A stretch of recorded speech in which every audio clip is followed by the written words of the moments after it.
The strength of curiosity. Now, I love curiosity. I've always been a pretty curious person, asking questions, wanting to understand things, seeking answers, and wanting to learn.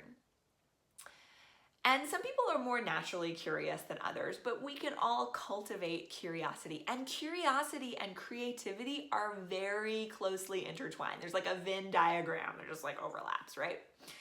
Now, I've mentioned before how I started going to my current therapist, and he would observe things about the way that I was speaking and the way that I was acting with my body, how my physical representation was a manifestation of what was going on inside my head, right?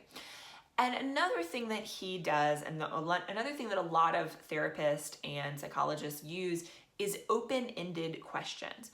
Instead of asking yes or no questions, they might ask questions that make us pause, make us examine things further, and make us share more information about what's really going on or what's really at the cause of something.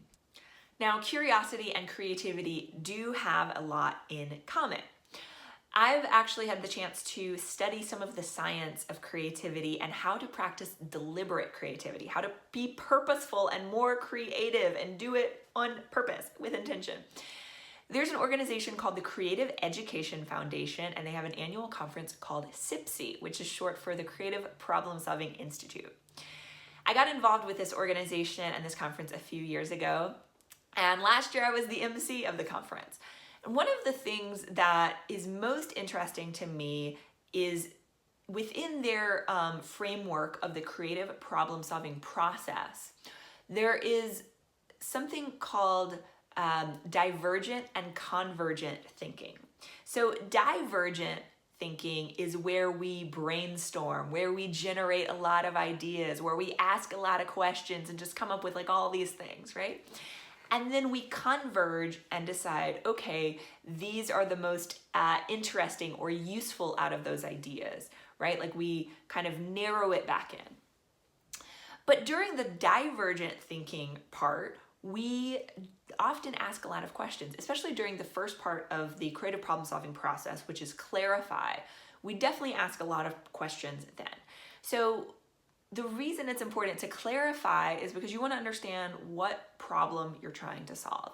And I think this part is really helpful when it comes to understanding ourselves and what's going on internally with us, and understanding how to be compassionate to ourselves, understanding who we authentically are in all of the ways that that means. So when I first learned about the creative problem solving process, I learned about this idea of invitational language stems.